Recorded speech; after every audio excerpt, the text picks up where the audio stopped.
বাস্তু পড়ার ঘর। নমস্কার বন্ধুগণ, আশা করি ঈশ্বরের কৃপায় আপনারা সবাই ভালোই আছেন। আমি রামপ্রসাদ ব্যানার্জি কলকাতা থেকে বলছি। আজ আমি বাস্তু অনুযায়ী পড়ার ঘর সম্বন্ধে আলোচনা করব। বাস্তুশাস্ত্র অনুসারে পড়ার রুমের জন্য সেরা দিক হলো পূর্ব বা উত্তর পূর্ব দিক। এই দিকগুলি সর্বাধিক সূর্যালোক এবং ইতিবাচক শক্তি দেয়, যা পড়ার সময় ফোকাস এবং মানসিক স্বচ্ছতা বাড়ায় বলে বিশ্বাস করা হয়। পড়ার রুমের জন্য দক্ষিণ বা দক্ষিণ পশ্চিম দিক এড়িয়ে যাওয়াই উচিত, কারণ এখানে নেতিবাচক শক্তি আকর্ষণ করতে পারে। পড়ার টেবিল এমনভাবে রাখা উচিত যে পড়ার সময় পড়ুয়ার মুখটি হয় পূব দিকে নয়তো উত্তর দিকে থাকে। পড়ার রুমে যেন কোনো রকমের বিম না থাকে। এছাড়া বিমের নিচে বসে কখনোই পড়াশোনা করা উচিত নয়। সিঁড়ির নিচেও কোনো পড়ার ঘর তৈরি করা উচিত নয়, কারণ এই স্থানে পড়াশোনা করার জন্য উপযুক্ত পরিবেশ তৈরি করে না। পড়ার টেবিলটি বর্গাকার বা আয়তাকার কাঠের তৈরি হওয়া উচিত। কাঁচের টেবিল না হয় ভালো।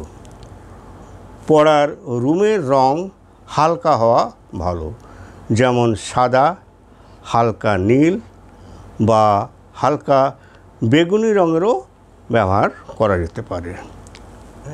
চেয়ার সহ আরামদায়ক অধ্যয়নের টেবিল রাখতে হবে, যাতে পড়াতে মনোনিবেশ করতে সাহায্য করে। টেবিল ল্যাম্প সবসময় দক্ষিণ পূর্ব দিকে রাখতে হবে।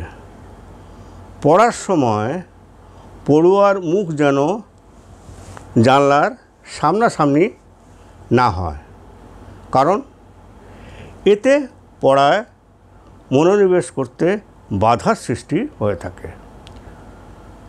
পড়ার রুমে অতিরিক্ত আসবাবপত্র রাখা উচিত নয়।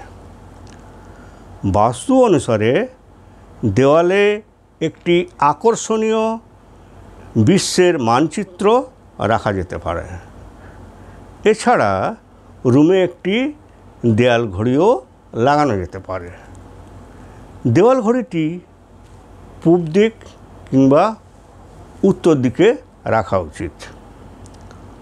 পড়ার ঘরের পূর্ব এবং উত্তর দিকে ঝুল বারান্দা রাখা শুভ। পড়ার ঘরের সংলগ্ন স্নানের ঘর রাখা যেতে পারে। এই ঘরের প্রয়োজনীয় পর্দা, ফার্নিচার ইত্যাদি সমস্ত জিনিসের রং যেন হালকা হয়, সেদিকে খেয়াল রাখতে হবে। পড়ার ঘরের ঈশান কোণে খাবার জল রাখার এবং ঠাকুর পুজোর ব্যবস্থা করা যেতে পারে। ঘরের নৈরত কোণ হল বই রাখার সবথেকে উপযুক্ত স্থান। এছাড়া দক্ষিণ বা পশ্চিম দিকেও বই রাখার জায়গা করা যেতে পারে। পড়ার টেবিলের সামনাসামনি কোনো আয়না যেন না থাকে। ঘরের পরিবেশ যাতে শান্ত থাকে সেদিকে লক্ষ্য রাখা উচিত। ভিডিওটি যদি ভালো লেগে থাকে তাহলে ভিডিওটি লাইক ও শেয়ার করবেন এবং চ্যানেলটিকে সাবস্ক্রাইব করার জন্য অনুরোধ রইল। ধন্যবাদ।